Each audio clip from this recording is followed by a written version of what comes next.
All right, friends. Well, it is lovely to be with you tonight. Thanks for joining us. There is so much going on in every way possible right now, and I'm honored that you're sharing your time with us. Our hope is that this experience with a webinar can be a helpful addition to what you're experiencing and a helpful way to begin thinking about it and processing it, given all that 2020 holds in a number of ways. I am Dr. Mallory Wyckoff. I serve as Executive Director of Faith and Culture Center. And we exist to build more inclusive communities by helping people get to know their neighbors, and in particular, helping people get to know their Muslim neighbors.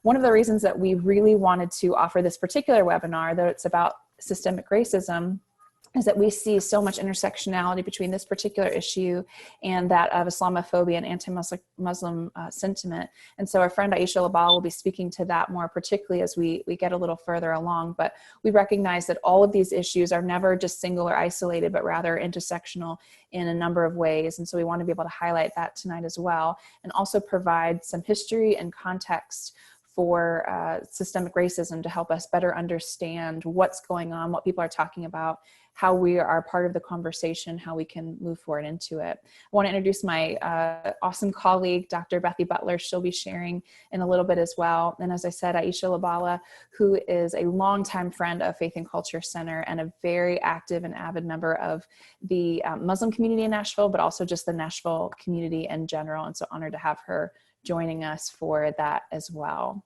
Bethy is running the slides for me. And so if you see me kind of doing this number here, that's my indication to Bethy to advance to the next slide. So go ahead and do that now, Bethy. All right, so before we start, a few disclaimers. I just want to offer a disclaimer of gratitude to all of the men and women of color whose work and stories and efforts have helped to shape and inform the ways that I think about systemic racism. Nothing that I share tonight I have come to just out of my own mind or understanding, but rather because of the willingness of people of color to put their stories and their experiences and their history into words, into writing, into song, into poetry, into all sorts of forms. That has informed the way that I think and feel and understand about all of this. And so I want to honor that, and also to, in an indirect way, to give them credit for all of this work. My hope and desire is that I would honor the work that they've done in the ways that I'm seeking to present it to you all tonight. Also want to mention that there's a Q&A box at any point throughout the webinar tonight. If a question pops up, please do not hesitate to type it into the box. We will get to those later, but I find it's helpful if you just name them when they come to mind, and you're less likely to forget it towards the end. And if we have time at the end to be able to engage those. And then lastly, just I'll say, if you're able to grab a notebook or a pen and paper, just something to jot a few notes on. One of our theories of change at Faith and Culture Center is that in order for individuals and groups to shift in the ways that we think about and experience and treat our neighbors, it is not just changing of our mind and information that we would think differently, but rather that we would be formed more fully as human beings. And so we believe that that requires lots of self-reflection, lots of introspection, lots of time and mindfulness. And so we've built in a few different exercises throughout our webinar tonight to reflect that, but also to help us develop the inner strength and ability to engage in these types of difficult conversations. This is difficult. This work is difficult, and it requires a certain level of stamina and ability internally, a certain strength internally to be able to engage those. And so we want to model some of those exercises, both for our experience tonight, but also for us to then continue to engage in those as we continue to engage in this type of conversation and work. So as I said, we're going to start with one of those right now. So I'm going to invite you, even though I can't see you, I'm just going to still invite you to join me in whatever way feels fitting and comfortable for you to do so. And if it feels appropriate, I'll invite you just to close your eyes. It has been a full day. It has been a full week. It has been a full year. So I'll invite you just to bring attention to your breath.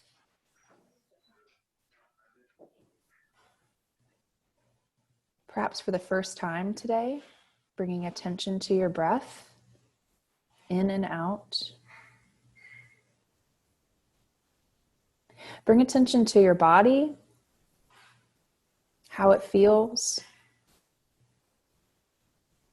what you're carrying with you in this moment.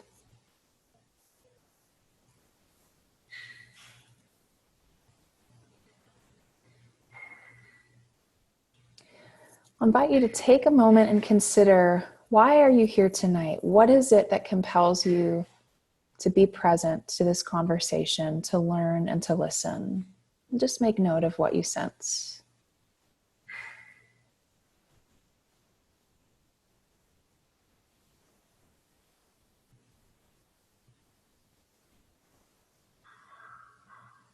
As you consider your intention for this evening and why you long to be here, I invite you to, as we go through the time, and you can open your eyes when you're ready, to be particularly mindful of these three ideas as we go along and as we give different information and insight. I want you to be noticing wherever you feel a sense of connection, whether you connect with particular information, it really resonates with you, whether you're able to make connections between information and how it's reflecting a larger story or truth, or whether you're connecting with your own self and your own story and race-based experiences. Where do you sense connection? When you find that throughout our time together tonight, I'm going to invite you just to make note of it on paper or in a notebook. Second, notice wherever you sense curiosity.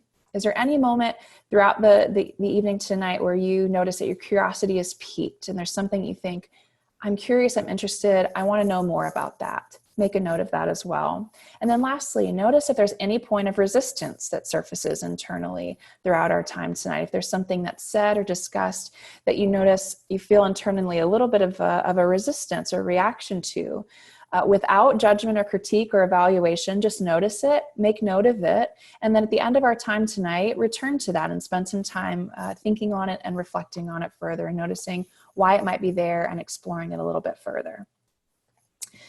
Okay, let's begin. So first, I want to lay just some historical and contextualization. So the question that we're looking here is, what history do I need to better understand in order to recognize systemic racism? So I'm going to spend about 20 to 25 minutes exploring that, kind of providing a broad history for us.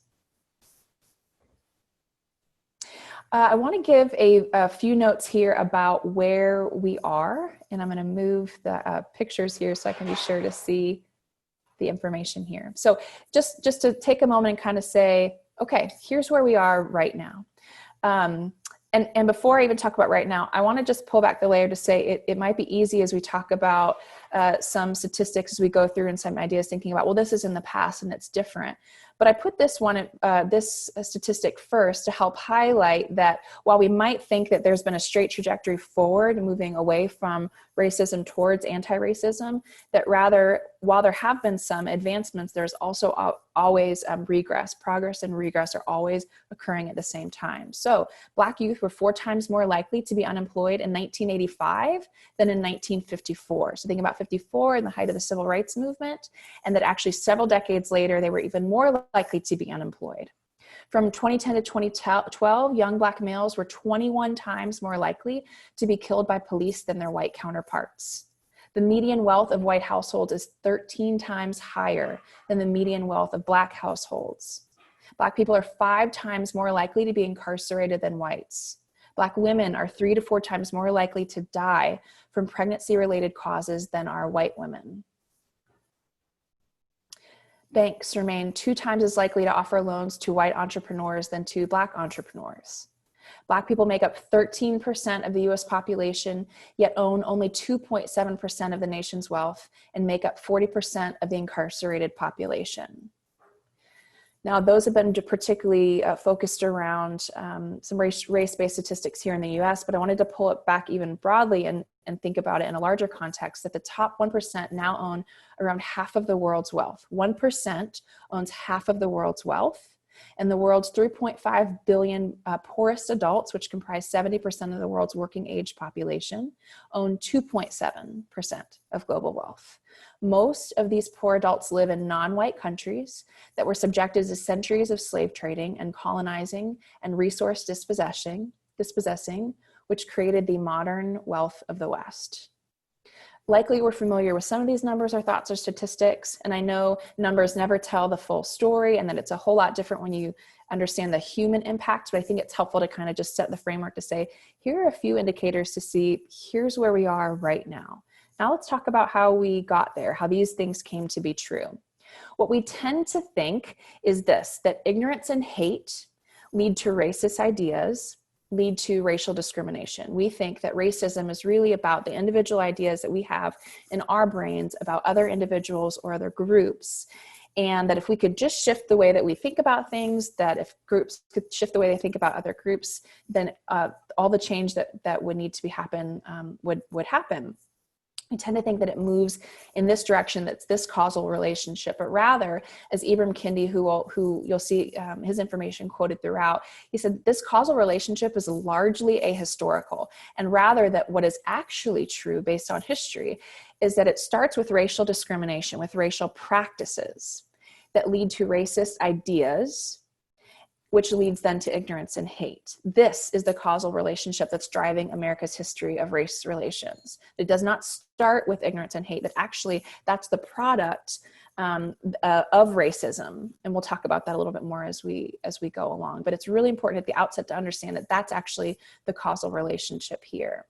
So, very likely Jefferson Davis ultimately became the president of the Confederacy, but at this time in April 12th, in 1860 on April 12th, he offered this sentiment on the United States Senate floor in reference to a bill that they were debating about offering education to African Americans in Washington, D.C. And he said, quote, "This government was not founded by Negroes nor for Negroes, but by white men for white men. The inequality of white and Black races has been stamped from the beginning."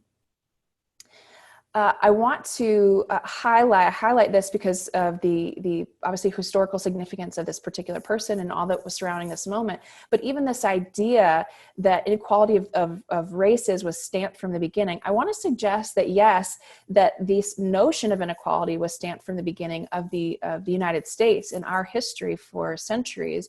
However, the idea of race and then the inequality of races was actually not from the beginning of the world, but had a very particular beginning that we'll talk about now that I think is really important for us to understand.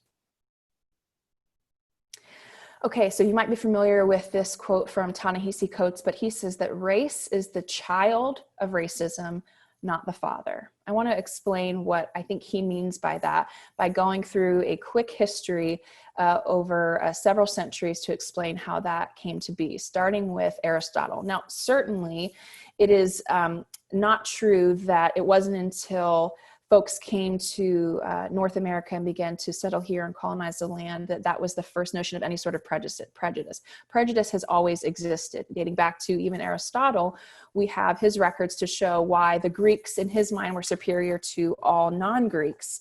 And he developed all sorts of theories as to why that was true, climate theories, to say if you resided in a particular climate of extreme hot or cold, then you were more likely to be inferior for various reasons. But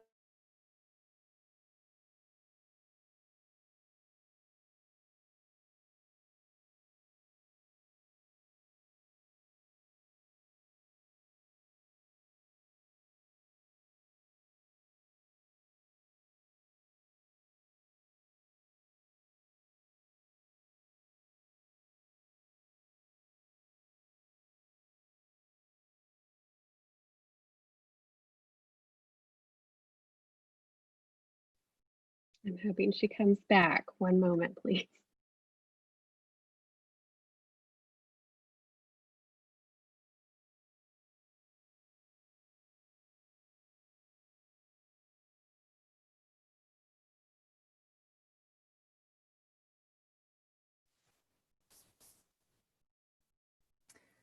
am I back here? Sorry, guys, got kicked off the internet. That might happen again, but we're going to keep rolling as best as we're able.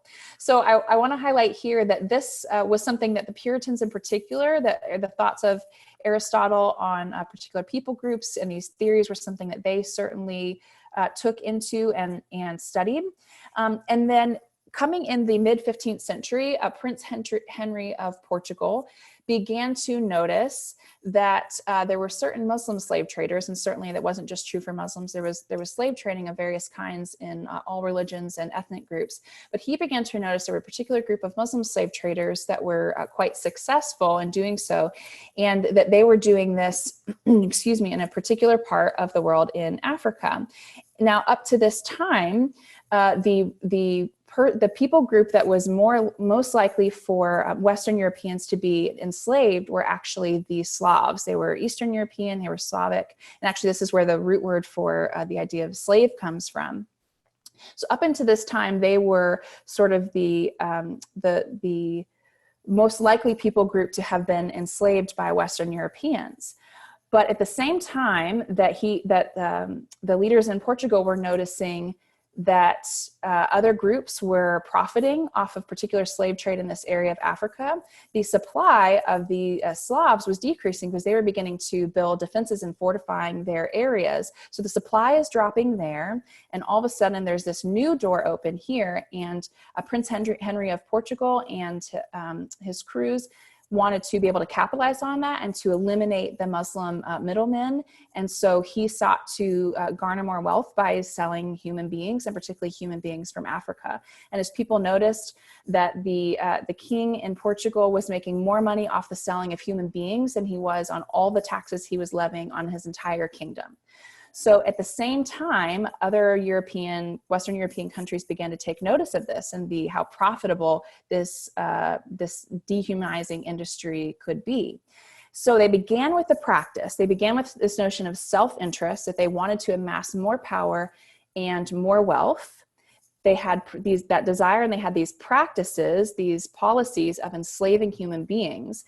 And then what followed were racist ideas to justify their actions, to prop them up and to say, well, this is why it's okay for us to enslave and to dehumanize these people, because in fact, they're not even actually people. So you began to have this literature that came into being after the actions were already taking place to then support these policies, to support these practices. And one of the most significant of the time was a piece of literature called The Chronicles of the Discovery and Conquest of Guinea by a man named Gomes of Zurara. And he basically reflected on all that the Portugal folks were doing there, folks from Portugal. And this became then a recorded history of racist ideas, the first recorded history of racist ideas, this particular notion of now race.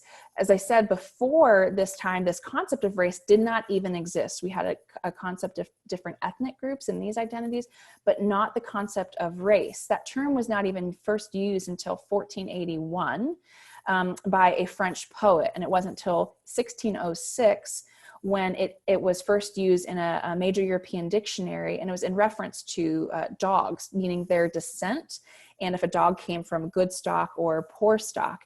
And from there, the word began to be used in a different way to talk about the descent of human beings and whether they had good descent or poor descent. And so in these forms of literature that were then justifying the slaveholding practices of the Western Europeans, they began to identify people by race, these taking large, very diverse people groups, and now categorizing them into one single unit, even though there's incredible diversity within that unit, and to then attribute characteristics to those individual groups. And as you can imagine, that the characteristics that they assigned to Africans at that time were that they were of the lowest stature, they were more akin to beasts than they were to human beings, that they did not have capacity for self-governance, for reason, for freedom, that they were barbaric, and that actually they needed to be enslaved so that they could be saved from themselves. And there was a religious angle and lens that was added to that as well, that then increased greater support for people of Western Europeans for these slaveholding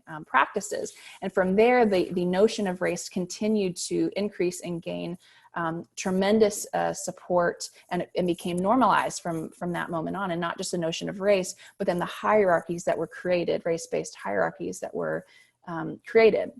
And as I mentioned a moment ago, they began to take these incredibly diverse people groups, thinking about the entire continent of Africa, where ethicists and geneticists have said there's actually more diversity within a particular ethnic people group in Africa than there is difference between them and an ethnic people group even outside of the continent. There's incredible diversity from one ethnic group in Africa to another.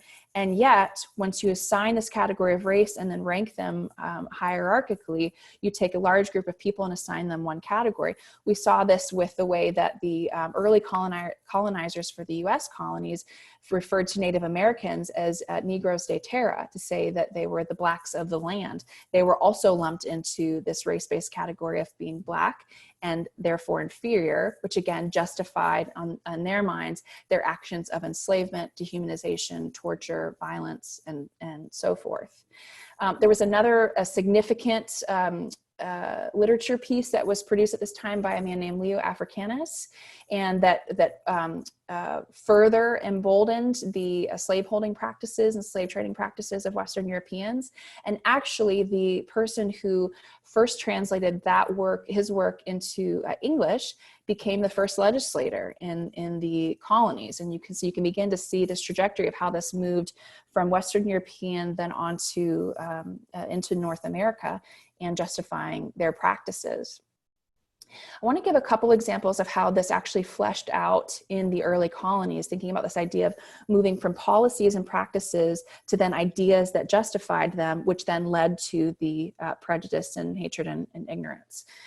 One of these was related to the status of an individual. In England, an individual status was determined by the mother. And so if the mother was it was determined by the father. If the father was free, then a child born to that father was also free. But very quickly, the colonizers in the United States acknowledged that there were many white slaveholders who would terrorize and rape their African women slaves, and then they would have children by that white slaveholder.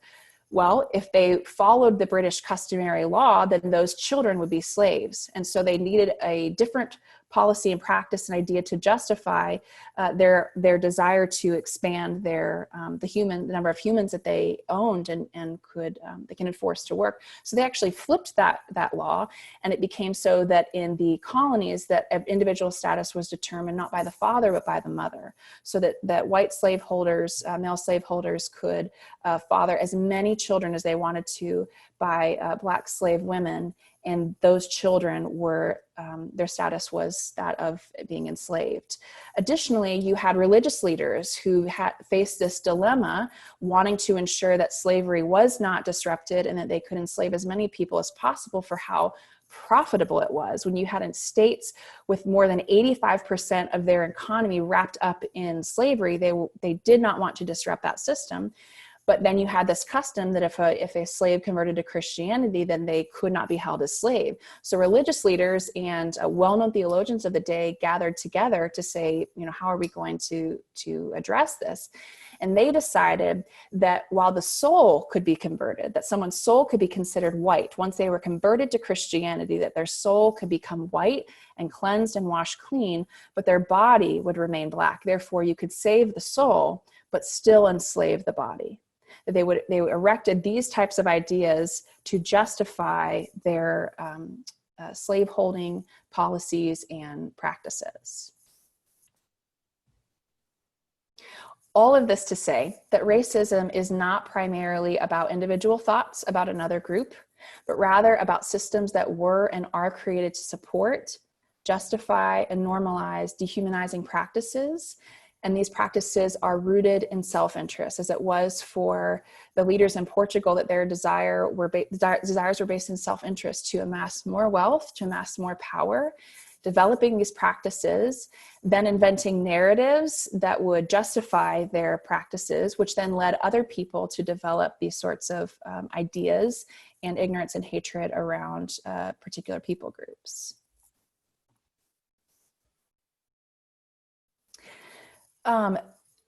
given this history, and there's so much that could be covered, obviously this is an introduction to systemic racism, I just want to offer sort of a quick glance to say that there is literally no existing system in the US that does not have its roots in racism. We've talked about how centuries of history began to inform the early days of the American colonies. And what I want to say is that that still has implications for, and always has, for the American experience from the very beginning, even up till this day. So I want to give a few examples of that. Some of these we're likely more familiar with, others maybe not as much. So I'm going to talk about a couple of these quickly.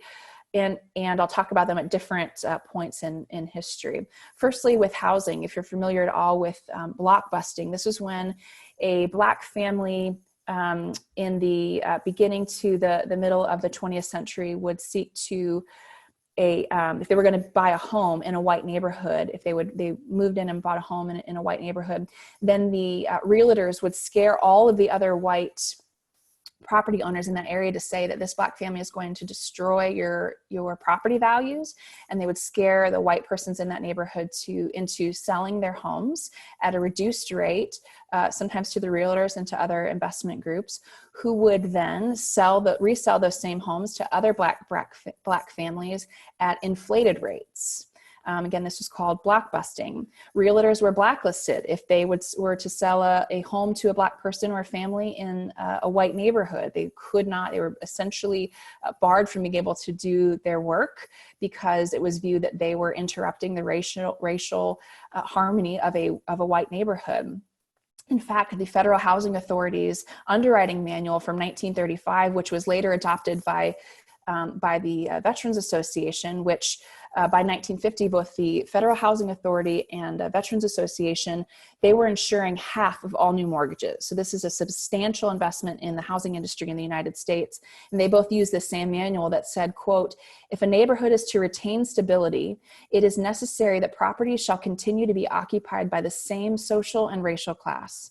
A change in social or racial occupancy generally leads to instability and a reduction in values." This was in their manual and informed all the decisions that they made at very, very high level and federal levels of government, all the way down.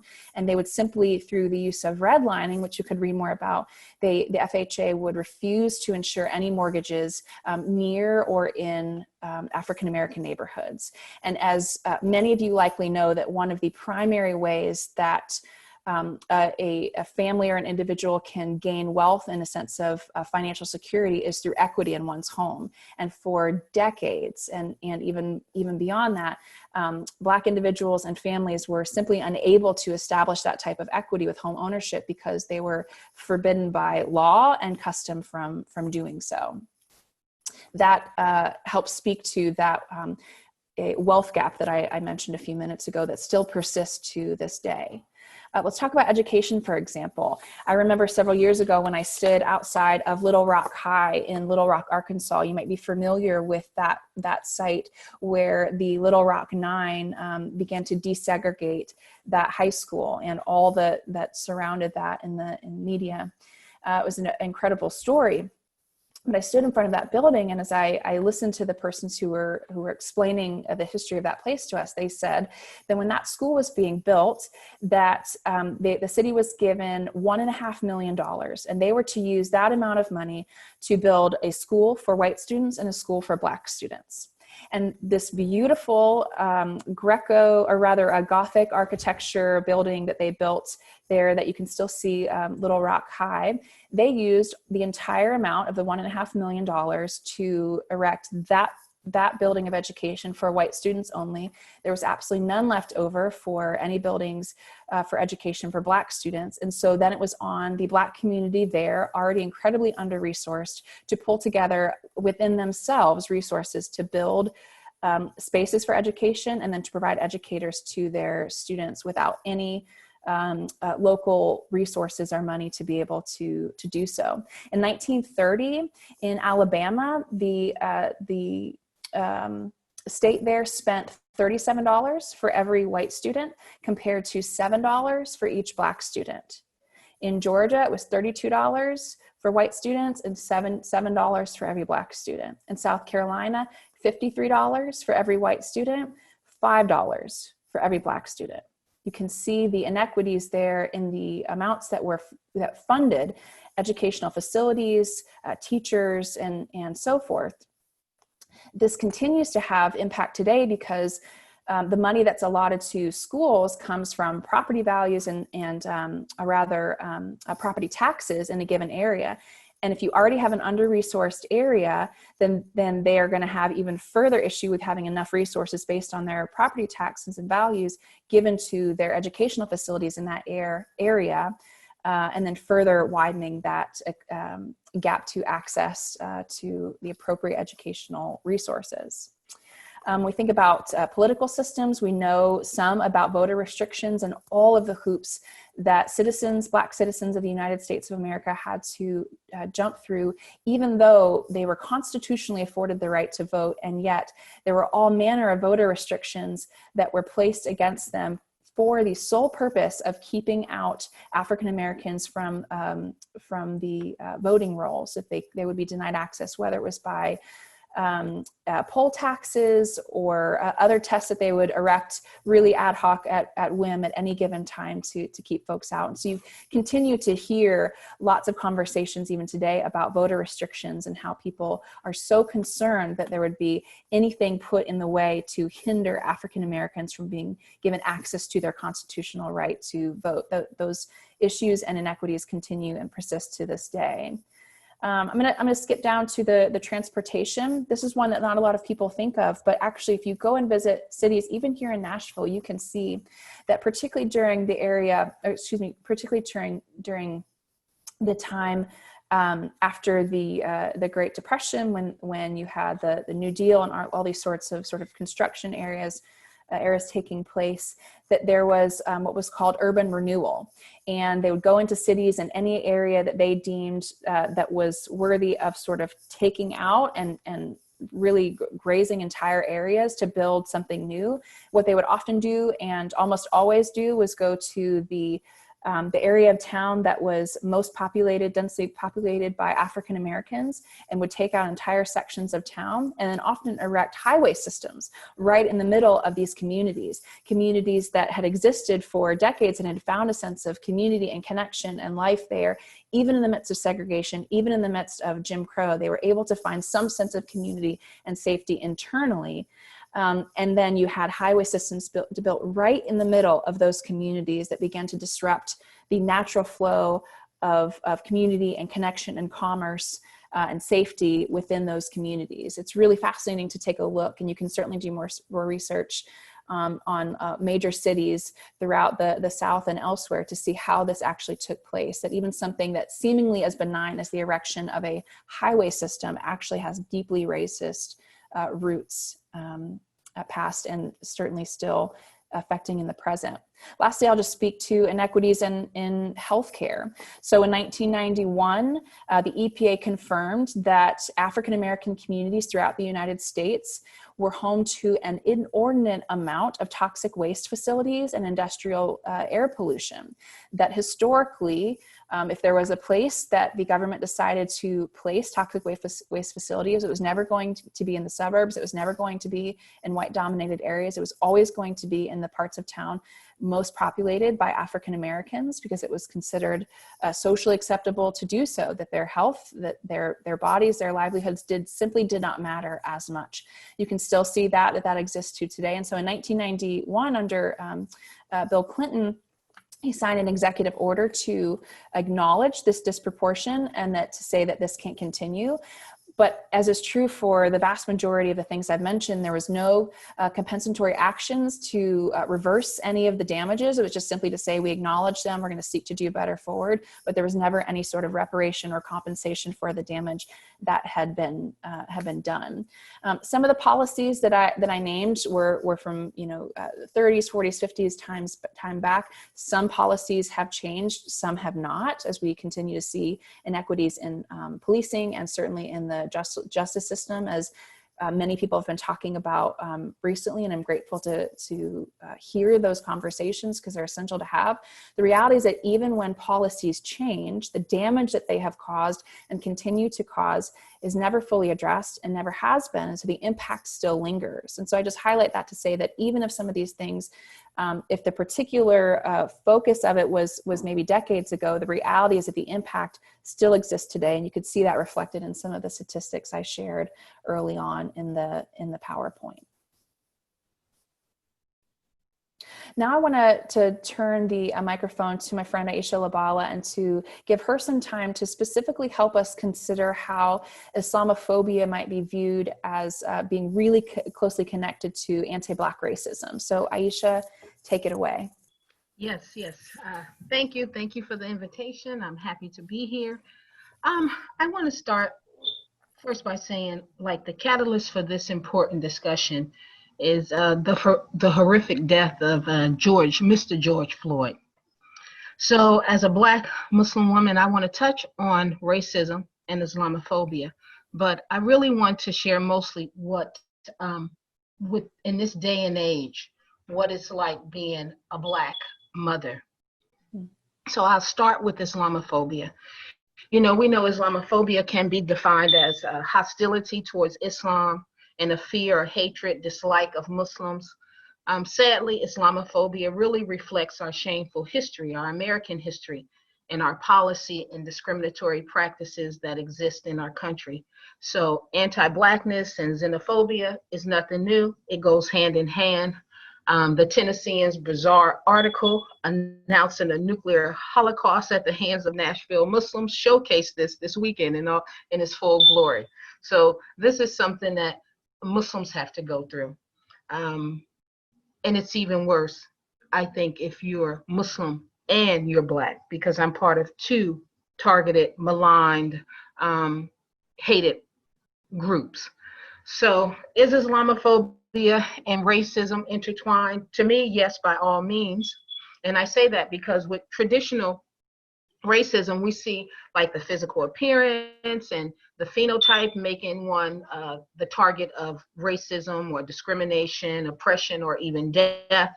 So with Islamophobes, they can view Islam, they do view Islam as inferior, dangerous, the culture that is practiced by Black and brown people. And with the attention focused on the physical appearance of Muslims, I like to say that race becomes the proxy for religion. So they mix it all together. And examples that I've noticed throughout the years were like, especially after 9/11, you had the Sikhs and the Hindus become targets of Islamophobia. Or a particular case I think it was in 2016, there was a Christian, I remember this incident, reading about it. It was a Christian Arab that was murdered by his neighbor after his neighbor like repeatedly made threats to him. He was just hateful to his family, and because he believed he was Muslim. And the neighbor said to him, "I'm not Muslim, I'm Christian." And from my understanding, the neighbor was Christian also. But whatever it was, it didn't stop him from harassing his Christian neighbor, because he looked at both of this Arab man as being that foreigner, that other, even though they were of the same faith. So as a result, you know, unfortunately, he murdered this man in broad daylight. And so that always stood out to me as an example of how, you know, race became a proxy for religion. And it didn't make any sense, because this man wasn't from that group that you hated, but he did, because he associated that color and that Arabness with being Muslim. So fear sells, and Islamophobia is a big money making industry. You know, here in Tennessee, we have plenty of incidents from the Murfreesboro Mosque, opposition to that. In Columbia, the masjid was burned. We have Masjid Farouk here in Nashville. They've experienced graffiti. There was an incident a couple of years ago with a commissioner named Barry West, who posted a picture of a man holding a gun, stating a shotgun, how to wink at a Muslim. He posted that on Facebook. We've had the anti-Sharia bill that thankfully was defeated. That was introduced by a senator here We've had the material support bill, which would characterize those that practice Sharia law, which is like the basics that Muslims have to do. It tells us how to, pray, when we fast, how do we fast, and all of these things. And it's just for Muslims, by the way. It's not something anyone else would practice. This law would have made it criminal for us to practice our faith. And then obviously we have the Churchill incident, Christchurch, the Christchurch incident in New Zealand. We have the Chapel Hill incident with the 3 Syrians that were murdered by their neighbor. And that incident, by the way, wasn't labeled as a hate crime, but it wasn't initially labeled that. So these things go hand in hand with racism. I think they tie in. And like I said, it's just unfortunately a part of our American culture to be at odds in other people. And it's very unfortunate. But what's really concerning for me at this moment, considering everything that's going on, is the racism part of it. And what happened to George Floyd, it's been a catalyst for so much, for conversations like this, for police departments to really take a hard look at themselves, for police officers to be held accountable. But for me as a Black mother, we're living in troubling times. So what we've experienced these last months, we've had the coronavirus pandemic, and we're sandwiched between that and the harsh reality of police brutality and racism. So during these 4 months we've been in quarantine, we've had COVID-19 topsy-turvy our society. We've had, it's caused a lot of loss of life, affected people's pocketbooks, and affected people of color at a higher rate. We've seen a white mob chase and corner Ahmaud Arbery. We've seen and murder him. We've seen a white woman in Central Park make a false police report because the man had the audacity to ask her to leash her dog. And she told him, I'm going to say there's an African-American man threatening me. And she knew that. She emphasized that because she knew. In doing such, though, if people witness that and if they're honest, she said that because she knows that Black people are dealt with differently by the police. And if anyone's honest and views that, they should come away with that too, in knowing.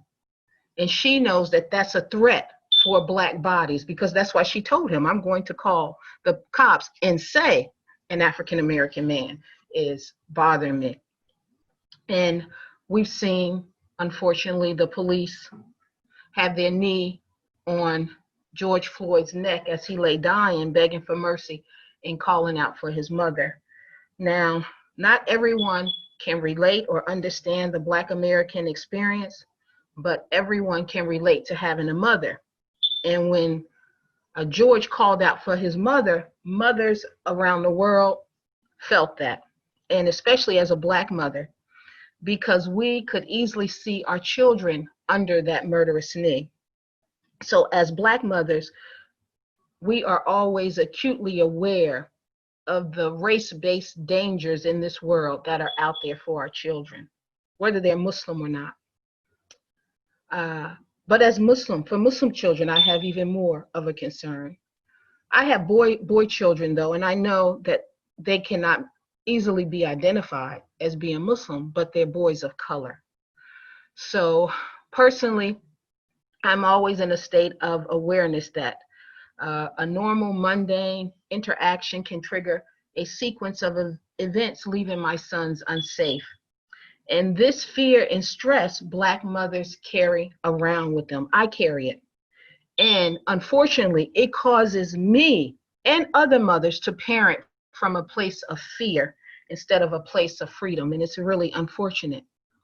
And it becomes unfair to our children because they don't really get the full opportunity to live free-spirited, to go about as other children, innocently doing what other children do without a second thought. And I'll give you a case in point. I don't know if you all heard of Tamir Rice. In 2014, he was playing with a toy gun at a park and was shot by a policeman who immediately upon arriving at the scene didn't ask a question or anything, assumed that he was a threat, and he murdered a 12-year-old boy.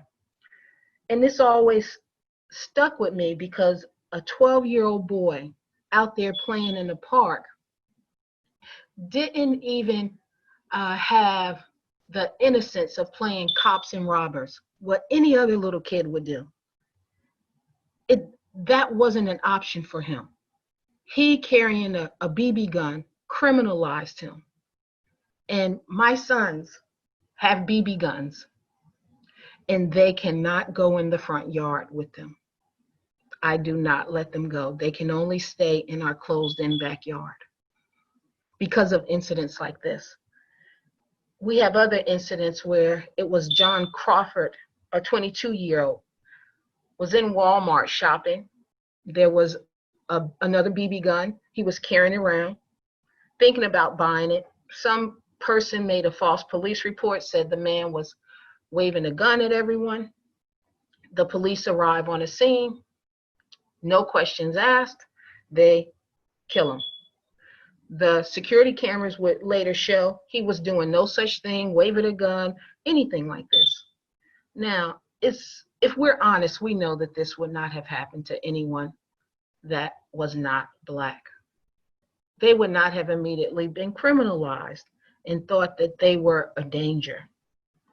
So, because of this incident, my kids can tell you, they say, "Mom, can I go over to the toy aisle?" And more often than not, I say no, because I don't want them to pick up something. I don't want them to be excited and unwrap something and some security guard come and bother them. Or don't treat them as a child and say, "Hey kid, put that down," and then going about their way if you know a child do things like this. No, it would be can turn into something much more. So these everyday activities that no one thinks twice about can be life-threatening activities for Black people. And because of this, I've had to talk to my children early. I've had to expose them to the ugliness in this world that they may encounter because of their skin color.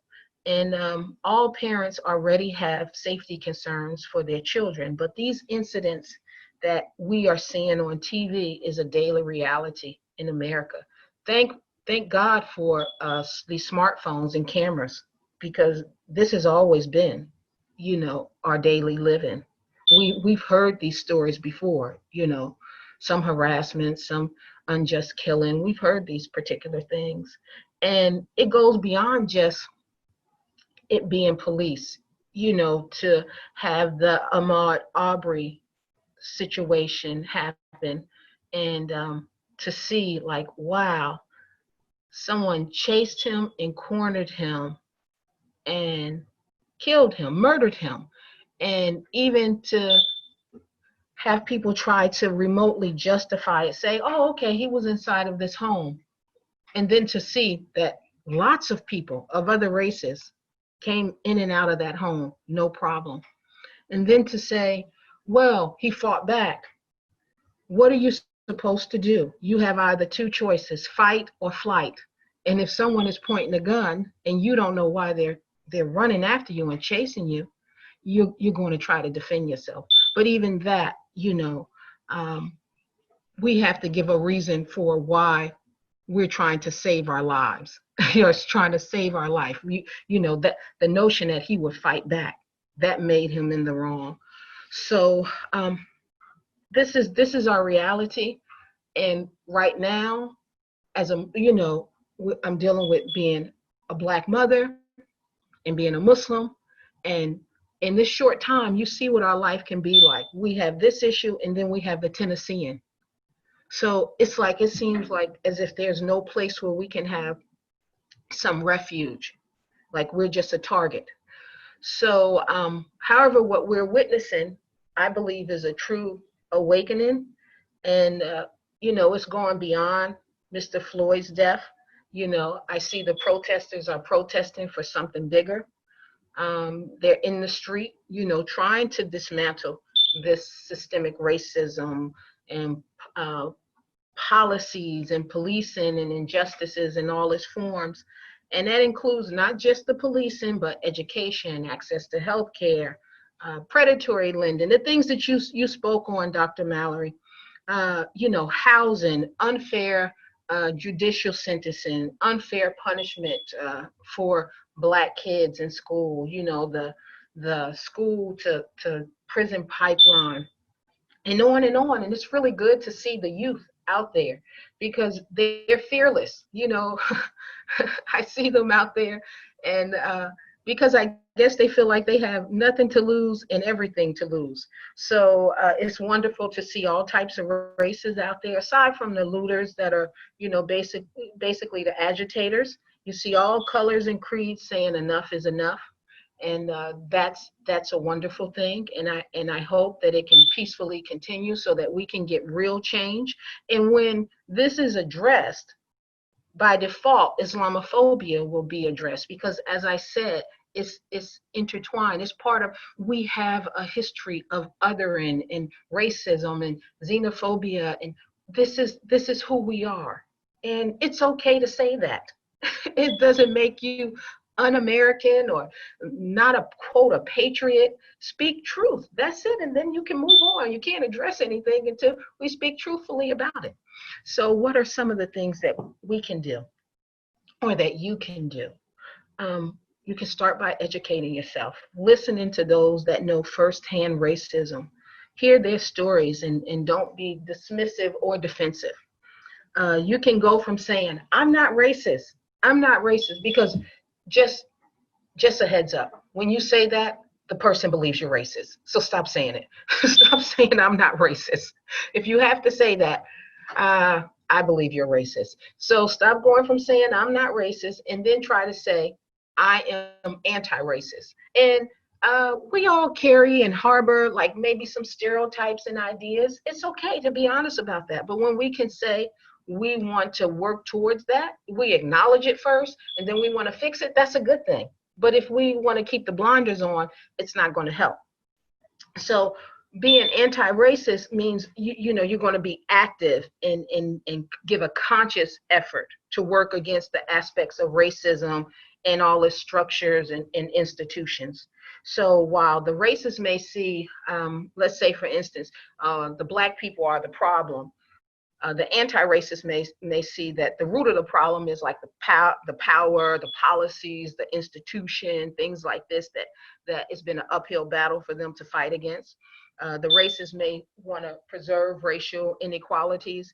The anti-racists, they want to dismantle it and fight towards it and support policies and organizations that's going to fight towards that and make it better. And the anti-racists will, is a simple thing to do, because it helps free you and put you in the right direction to acknowledge that, hey, my skin actually brings me a certain level of privilege. And I know this makes white people or people that are not of color feel uncomfortable when you say privilege, because they may say, hold on, I didn't have it easy. I was born poor. I had to fight for everything, and I didn't have a silver spoon in my mouth. Yep, that's true, and that's all good. But what it means when you have privilege, that same Black person or person of color that had the same poverty and had to fight for everything, we all have uphill battles, but your skin color wasn't a source of you having to have an uphill battle. And so that's the thing to understand what privilege is. Your color didn't allow pebbles and rocks and all of this to be in your pathway. You may have had potholes. We all can have potholes on the road, but you didn't have the pothole of your skin color being there. You didn't have to fall into that. And so this is what we say when we say the privilege is there. So something else, read about the history of race and utilize organizations that are educated about anti-racism. Talk to your family and friends about it, and volunteer or donate to an organization that's fighting racism. And by all means, I say, don't have guilt. Don't walk around. It's not your fault. It's not your fault. But I think we all have a responsibility to change things. So don't sit on the sidelines. Do what you can. You didn't make this structure like this, but you are benefiting from it. So if you can do something to make it better, then yes, by all means, do something. So that's all. Thank you, Aisha, for all that you just named. I know that it costs you something to name those sorts of realities and to speak so vulnerably about your experiences. And so I'm grateful, and I just want to honor you for that. So let's do another quick mindfulness check-in. We've just heard a lot. So I'm going to invite you, if it feels comfortable, even just to close your eyes, to take a nice deep breath in and out. Take a moment, just reflect on what the last 40 minutes or so have held for you.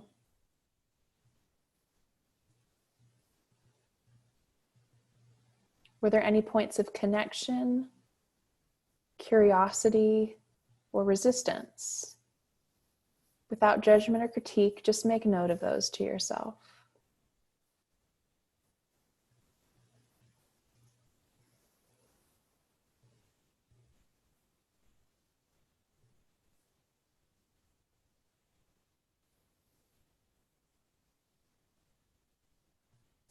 If it feels comfortable, I'm even going to invite you just to take your hand and place it over your heart and over your chest. Just sensing into the compassion that you feel as you hear Aisha express her experiences as being a Black woman, a Muslim woman who is mother to Black Muslim children. Sense into the compassion that you feel as you hear her story for her and those that she represents, and for yourself and your own experiences.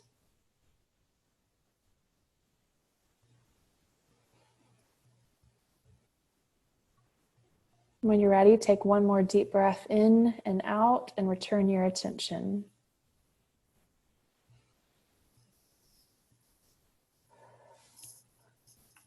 All right, Bethany, I'm going to turn it over to you. All right. So this webinar is talking about systemic racism, and then also how do we talk about it. And Mallory and I thought about this because we did I didn't. Mallory did a webinar earlier. Well, what are months anymore? Mallory, when was that? 2 months ago? 1 month ago? Who knows? But it was how to enter difficult conversations. And so right now with everything going on, we realized we've invited you guys into difficult conversations many times, but when it's specific to racism, a lot of people still don't know what to say. So instead of telling you how to have a difficult conversation, we want to figure out what are those gaps in your understanding so that you can carry on a conversation. And for me, I thought there is a lot of key definitions, buzzwords, keywords that are out there, especially in the last few weeks. They're probably popping up on your feed a lot more and probably popping up in conversation. So I wanted to cover some of those. And Aisha and Mallory, you guys are welcome to jump in as I go through these, especially if you have any particular illustrations. But I have this really wonderful quote by Ibram X. Kendi, who Mallory was talking about earlier on. He says, definitions anchor us in principles. This is not a light point. If we don't do the basic work of defining the kind of people we want to be in language that is stable and consistent, we can't work towards stable and consistent goals. So I thought this is a really great opportunity to get us on the same page in regards to language around racism.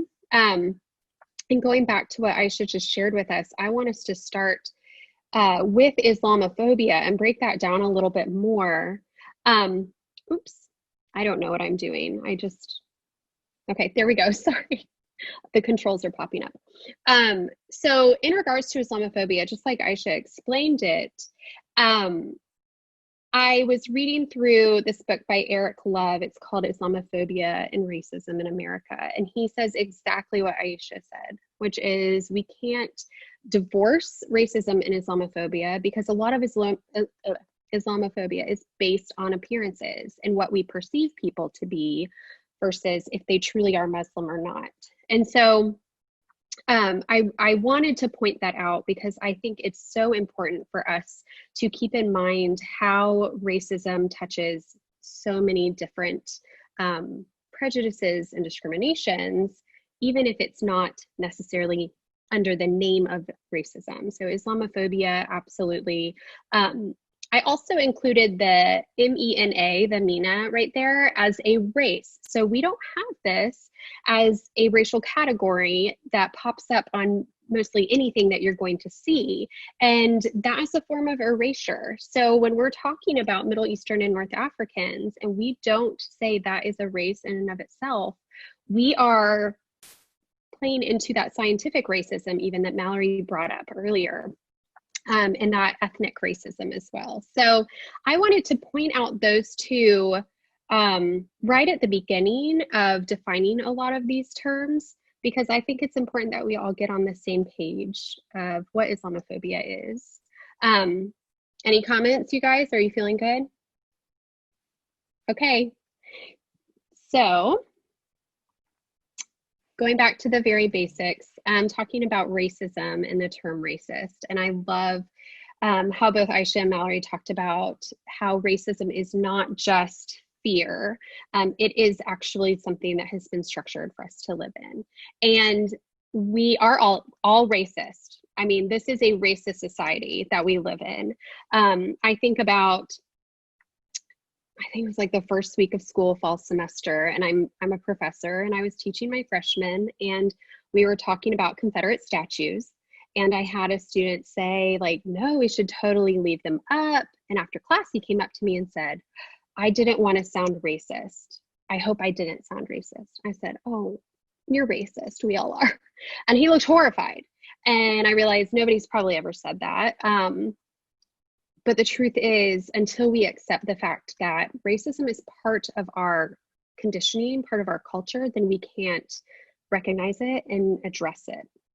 So I pulled some definitions here from Ibram X. Kendi and Ijeoma Oluo because I love the way they talk about racism and who a racist is.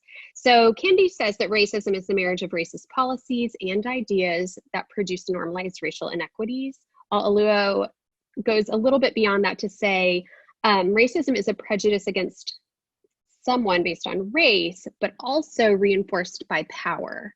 And we cannot forget that reinforcement by power piece, because that's where we get into these arguments of, oh, well, wait, reverse racism. I'm white and they're mad at me for being white. So that's racism. It's not. Like Aisha was talking about, if you have white skin, you have so much more privilege and benefits right off the bat. When she said that, I was thinking about how often I've heard in the last few weeks, and maybe you've heard this as well, that white people are innocent until proven guilty and Black people are guilty until proven innocent. And we see that in a lot of the media coverage right now. Immediately, if a Black person is killed, they go into his criminal history, right? The same thing doesn't happen for white people.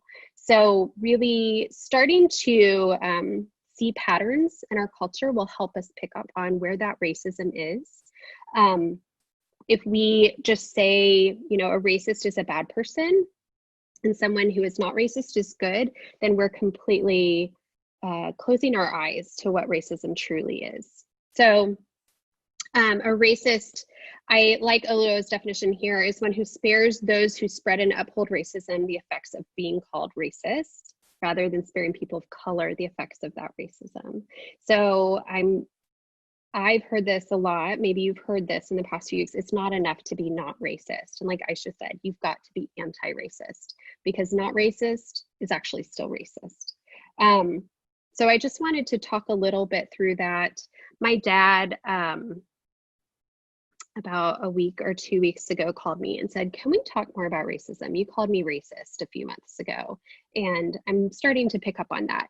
Like, these little pieces are, and he's in his 70s, right? Like, these little pieces are starting to come together for us. And when we can recognize the systems that have upheld racism, and even how flexible racism is, and how it can readjust and reform, and it takes a minute to recognize, when we can start following those tracks, then we can dismantle racism and many other discriminations, including Islamophobia.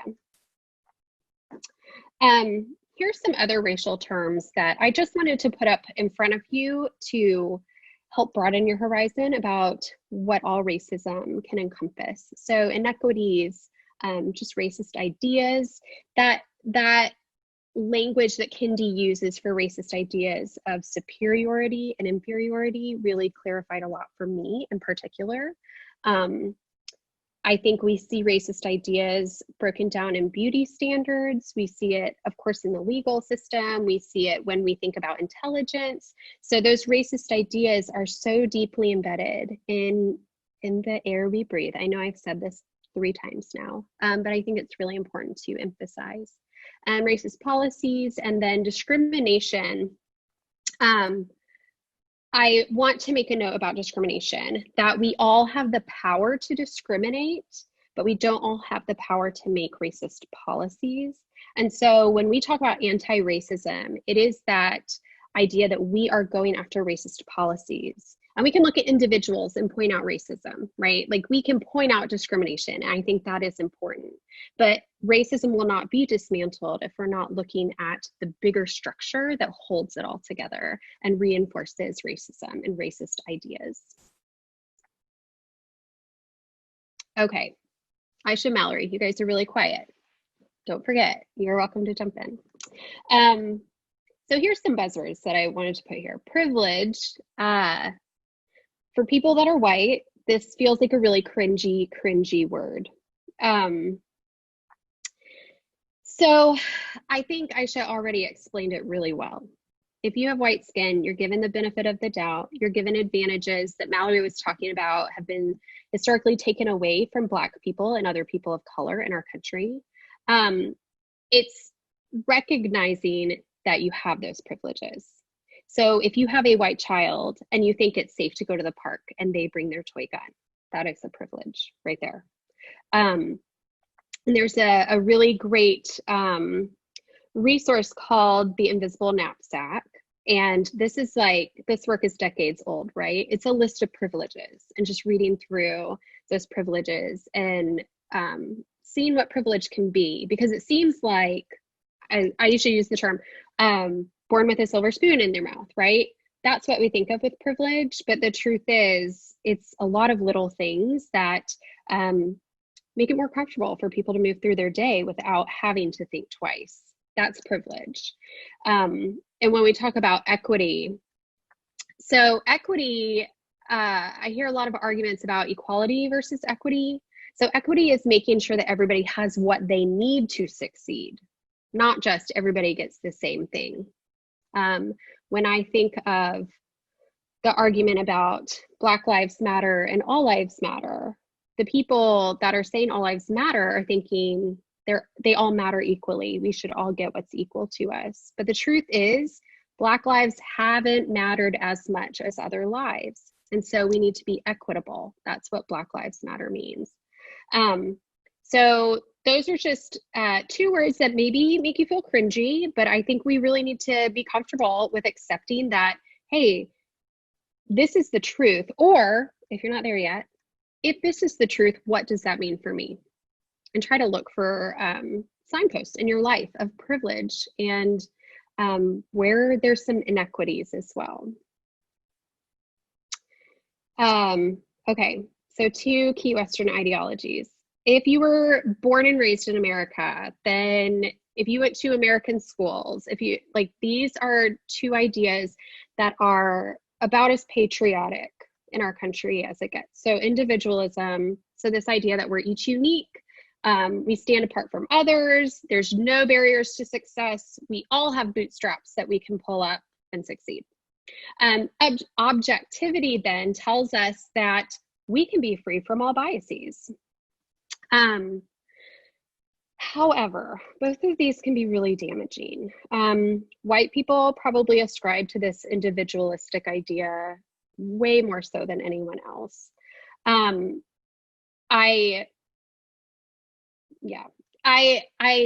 hate when I see this happening because it means that white people can't see that other people don't have the same benefit or privilege, right? And I think when I was growing up, maybe I recognized this a little bit, but I just thought it was a series of unfortunate events. Well, the truth is, if we go back to our history and even the founding of our nation, and as Mallory went a little bit before that as well, to the Portuguese in the 1400s, this was a system that was created. And when we say this is our values, our individualism and freedom for all, we are being very particular about who those values really represent. And I think if we buy into that and never step back and question it, we're going to miss a lot of the point that our brothers and sisters of color, the Black people in our country, the brown people in our country, our neighbors, the people that we say we really love and care about, but we don't know very well, and we don't recognize the pain that they're in because we think we all have the same freedom of individualism and objectivity. So I think for me, this ideology here is what really woke me up the most to wait a second, something's going on. Thinking about meritocracy, that gave me pause. So there were little moments that I was able to kind of step back and ask some questions and then be willing to open up my mind and listen some more. All right, and then will you just define meritocracy really quickly in case folks aren't familiar with that? So meritocracy is the idea that we can all succeed if we try hard enough. So whoever works the hardest, they're going to have success. And the truth is, as we kind of debunk some of these myths that we all start at the same level playing field, when we realize that, then we recognize, like Aisha was saying, Black people have to work twice as hard to get what they're getting, or even more so when we look at those income disparities of white households having 13 times as more wealth as Black households. So that idea of meritocracy, I think my parents just loved to say it, so I would work hard, but the truth is it was really harmful as well in my conditioning. Here's some more buzzwords. So prejudice, fragility, and intersectionality, I think are really important to look at. And then I'm going to wrap this up because we're running out of time and I definitely want to take Q&A time. So fragility, I really want to point out, fragility is just like a very particular word for defensiveness. So when you're being presented this idea of racism or that you could potentially be racist, people immediately get defensive, which makes sense. But it's what we do with that defense to say, actually, there could be something to this. Let me take a step back and look at it versus, you know, we've heard about white woman tears and all of these things, these defense mechanisms. One thing, and I didn't list this, but it's really stood out to me over the last couple of years is the infantilizing of white people. So saying like, oh my gosh, I'm so shocked. I was so innocent. I had no idea. That may be true to a degree, but now that we know, we can do better. Even I was talking about Tamir Rice being 12 years old. And I remember when the news came out, some people were like, there was a Black man in the park. No, he was a child. But here we have, you know, like college age kids that are white. They come from middle class homes, they whatever, fill in the blank. They're white and they're 20, 21 being tried for whatever, and they're treated as teens or kids, and they're said like people describe them that way. So fragility comes out in a lot of different ways, and we have to be really careful and pay close attention to what those defense mechanisms are. And then intersectionality, I think, brings it right back to the beginning of this conversation with Islamophobia and race. So intersectionality came from Kimberly Crenshaw, and she basically came up with this term in the 80s, I believe it was the mid 80s, to describe the experience of Black women and all of the different identities that contribute to their marginalization. So they can't, she was saying, like, there's no way that we can separate our different identities and feel one thing as a Black person and one thing as a woman. However, like, all of it is combined. And so I don't know if you're discriminating against me as a woman. I don't know if it's discrimination against me being Black or LGBTQ or whatever it may be. I am all of these things. And so discrimination hurts in many different ways. So I think that when we talk about intersectionality, first of all, we should not leave Black women out of it. That is a term that was created by Black women for Black women. But we see a lot of similarities in other ways. The danger is that if we are just trying to fight for one identity, then we may inherently hurt other people of other identities that have been marginalized or discriminated against. And so if we can keep in mind this intersectionality and try to be aware of everybody that's experiencing discrimination, then we'll be stronger for it, and we can do better, and we can create better systems and policies for all of us.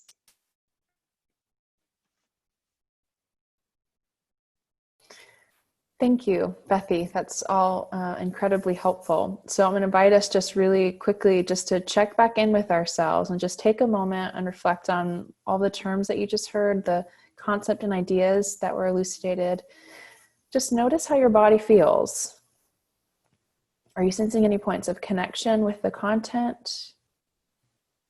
Are you sensing curiosity around some things? Are you sensing any resistance? With as much ability as you can have to suspend self-judgment and critique around it, to just notice it. Take a moment, just notice it for yourself, and maybe make note of it on your paper.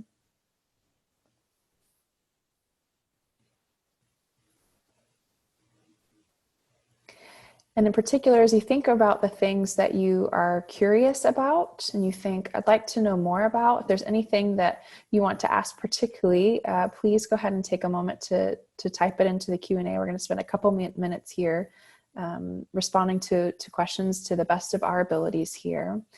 But I also want to ask if you would consider, and Beth, you can switch to that next slide, that really we want to, as we consider next steps, we want to invite you all into this. So what we're going to do, because there's no way to in 90 minutes give a full list of resources, because there are many and there are some wonderful ones we want to make sure that you're aware of. We're just going to send an email to everyone who is registered with a list of some really great resources that we think would be helpful for you as you continue in the anti-racism journey. So we'll email that to you. But for right now, what we want to invite you to do is to consider next steps for yourself, and just to think very practically, where can you start? And how can you continue? So if you'll take a moment, check in with yourself, and just based on the connection points where you've sensed compassion, curiosity, even resistance, what is one thing that you can commit to doing or to seeking more information about? Maybe it's this topic came up, I don't know enough about that, I'm going to go research that, or I'm going to go listen to a friend and have a conversation with them, or whatever it may be. Take a moment and truly think about that question. I'm going to invite you in the Q&A box, if you're willing, to type out those responses. We would love to hear those, to share them with you, and to honor that work, because those steps really are essential. And as you are doing that, I'm just going to respond to a couple of the questions here. Robin mentioned this idea of, I think you had spoken to it, Bethy, about how racism changed forms. And they said, do you mean that it morphs? And yes, the concepts continue to morph and to change, that whatever standards or demands are placed on people of color, even if they're able to meet those particular standards, like if over time, white people would say, if Black people could just act in this particular way, if they could just demonstrate this particular characteristic or whatever it may be. And when a Black person was able to achieve that level of success or demonstrate characteristics, the standard always changed. It always moved. And yes, it has always morphed. So even I've listened recently to some persons compare somehow To say if you are offended by, Confederate monuments, but you're not offended by by Black men who might wear pants that are a little bit lower and be able to see their boxers, and that somehow those two things could be equated. And listening to a Black poet this week say that, I hear you say that if I just pulled up my pants, then life would be different for me, but I can't help but see all these picture of Black men in three-piece suits who were lynched just the same. The standard keeps changing, no matter what the Black man is wearing, no matter what the Black woman is wearing, no matter what the Black child is wearing, they are still subject to this type of racism and violence and death. And it just keeps morphing and changing to keep white supremacy and power in place. Bethy or Aisha, anything that you all would say more particularly to that one that I didn't share? Yes, it's always interesting, like how you just mentioned, oh, if you just pull your pants up a little, or, just basically try to fit in and stop having your own style or what have you. But I think it's always, the one that gets me is this idea that Black bodies are meant to be patrolled and controlled by anyone that's white, and that we have to be accountable to white people. And it really played out with Trayvon Martin. I would see online people making comments like, why didn't he stop? Why didn't he answer the Zimmerman? All of this. And so it just blew my mind, because you put yourself in this situation, and believe it or not, Black parents do tell their kids that there are people out there that can harm them, and be careful of strangers and all of this. You understand? I mean, that was such a strange idea to people, I guess, that maybe his parents taught him to be cautious of people. And sure enough, on the telephone, he was saying, this person is following me. But we can't have fear. We can't be humanized like that. So this guy, this strange guy, is telling you, stop. Who are you? You're supposed to ignore him. That's what I want my children to do. Get away from him. And if he comes to you, you better fight with your life, because you don't know who this pervert could be, or this serial killer. But Trayvon Martin wasn't afforded any of that. All he had to do was listen and do. This is the same thing with Ahmaud Arbery. We want to question him. Why do you think you have a right to do that? Why do you think we have to submit to you and acquiesce to you? Where does this idea come from? And I've had this happen to me and my children when we were in Walmart. I have a handicap parking. I had some back problems. I got a handicap parking sticker. And my kids were already out of the car. And this lady right here in Mount Juliet, she approached them. I was still in the, locking the door and not knowing what was going on. And I turn around and I see her scowl on the face. And I immediately, my mother mode picked it up. But I'm like, walk over there like, what's going on, Yusuf? And he said, this lady said to me, why are y'all parking there? Why are you parking there? Now, my son, he's big, but he's just 14 years old. And I said, so what did she say? She said, you're not supposed to park there. You need to move. And so I said to the lady, I stopped, I caught up with her. I said, excuse me, ma'am, is there some problem?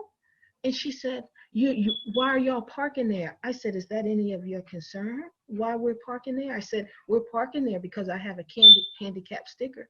She looked me up and down and said, well, you don't look handicapped. And it just blew my mind that I played this in my head, that under no circumstance would I feel comfortable or even emboldened to say this to any white person. Not for fear, but it's just not my place. You understand? It's not my place. So this idea that anyone can approach us and question us and control us and patrol us, and it's an extension of what they see the police do too.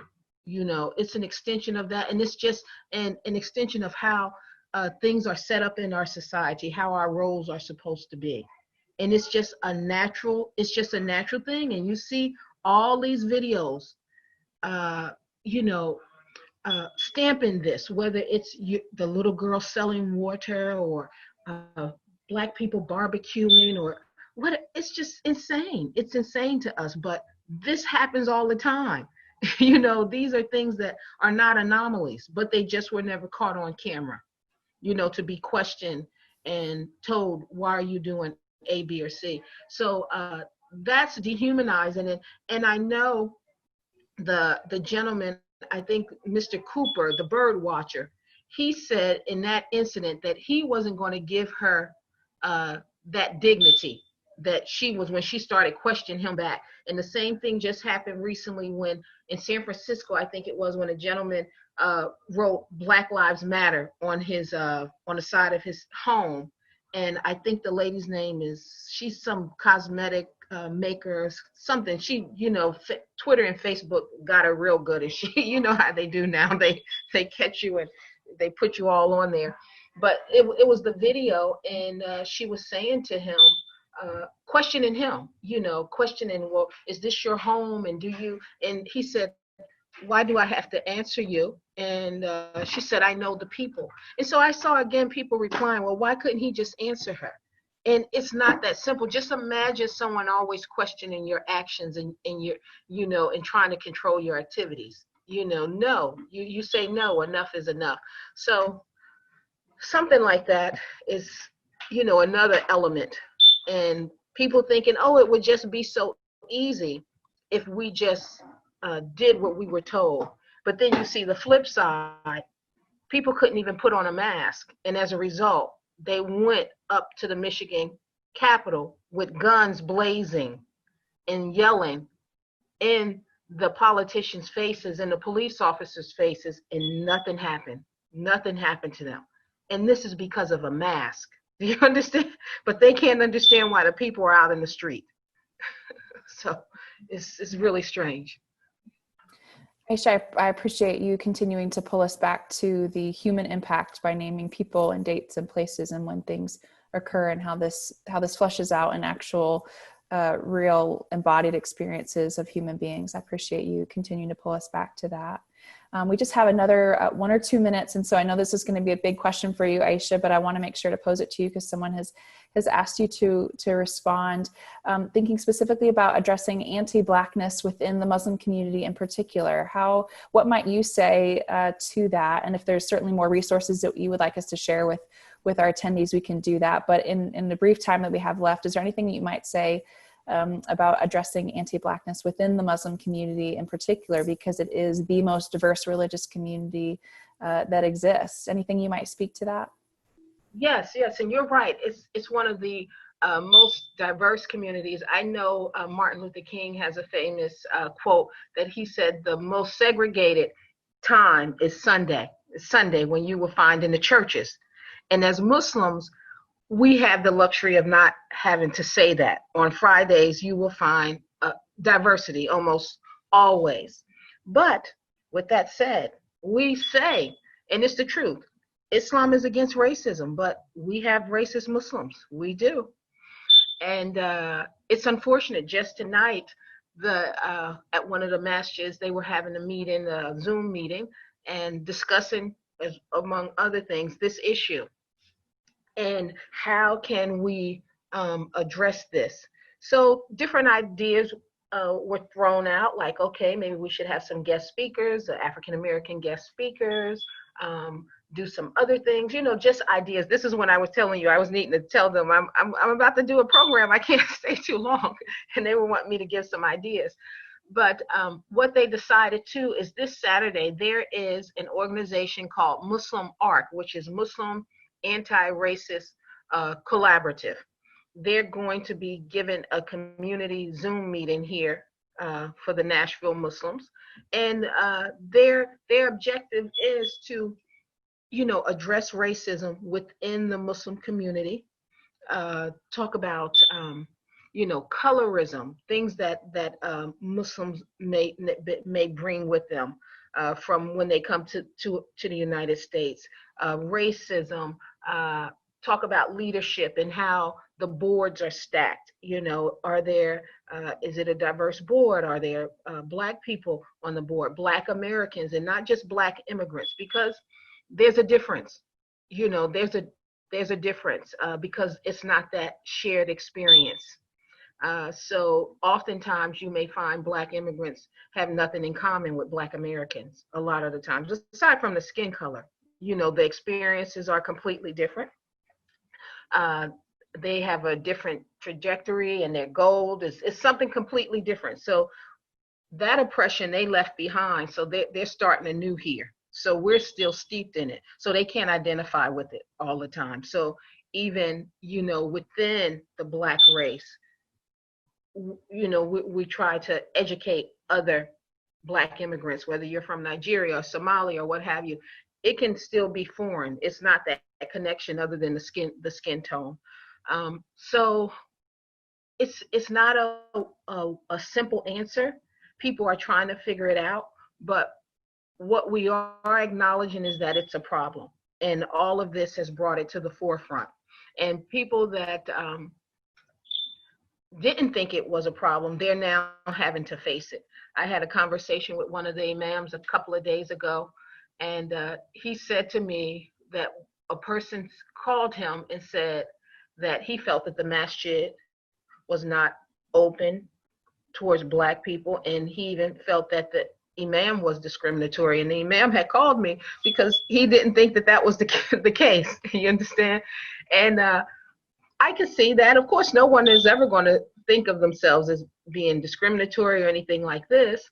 But I guess it takes some, and I'm not saying he is, but it takes some time, you know, sitting back, because it can give the impression, if you're not actively doing things to make Black people feel welcome, then by default, you could be put in that category of saying, well, this is a racist place. You know, they're not doing anything to accommodate my needs, you know, or anything like this. So why isn't an effort being made? So I think that's what some of our masjids are having to deal with.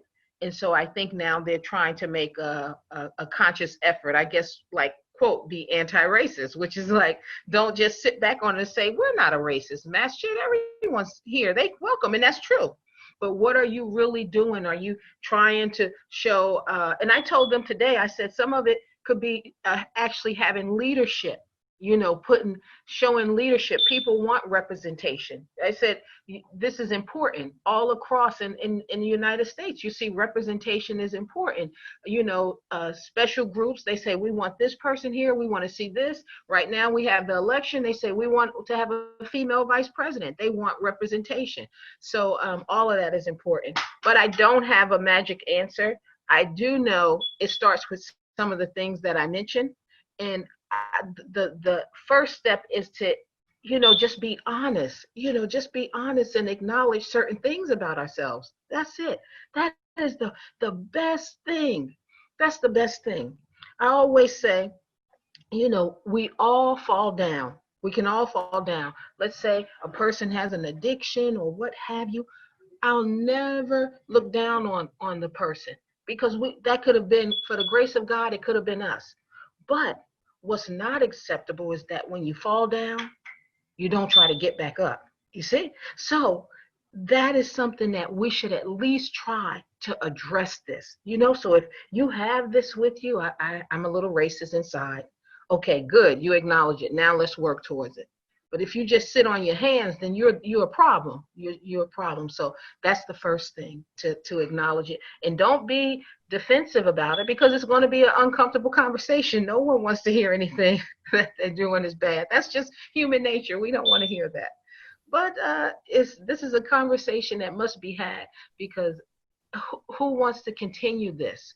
What we're seeing now, we want some peace and some resolution to it, you know, and people should want that, everyone, for their own interests. You know, even if selfish, they want to be selfish. Oh, I want this to stop. I don't want, you know, the protests. I don't want the agitation, the violence, all of this. Then let's get to the real root of it and fix it, even if for a selfish reason. You know, I'll accept that. You're not thinking of Black people in mind, but you just want to have peace and civility, then get to work. That's what I say.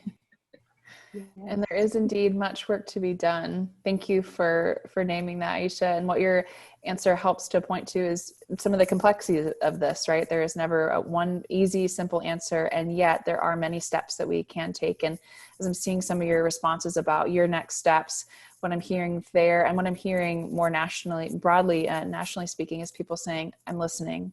I want to learn more. I need to learn more, and I'm listening. And I want to suggest that that is an essential next step. This problem was not created recently, right? There's been centuries of systemic racism in place, and it will not be fixed overnight. And so sometimes we, especially if this is one of our first sort of introductory points into something like this, a conversation as complex as this, then our first step really is to listen, to learn, to understand, to ask good questions, to seek out good resources. We hope that tonight has been one of those resources for you. As I said, we're also going to send to the emails of everyone who registered a list of some suggested resources that we have. There's also some more questions that have come in. In order to honor everyone's time, I'm going to go ahead and conclude now, but I'm going to capture those questions and we'll be sure to respond by email to some of those things that you all have mentioned there so that we can honor those. Thank you to Aisha for offering your time and insight and experience. I'm honored that you've done that with us. Thank you, Bethy. And thanks to each of you who have spent your evening with us. We hope that this has been helpful. We also hope that you will join us for our upcoming programmings and a seat at the table gatherings that we're doing virtually. You'll hear more about that in our email as well. We want to continue conversation, and we hope that you will be willing to be part of that with us. So thank you. And Dr. Mallory, I just posted about the program that's June 27th from 6 to 8 in the chat box. If people want to register, it's a free event. And that's Racism and Anti-Blackness Workshop for the Muslim community, for Excellent. those that were inquiring. Thank you, Aisha. I appreciate that. You're welcome. All right, friends, take care. Be well. Bye-bye. Thank you. Have a good night, everyone.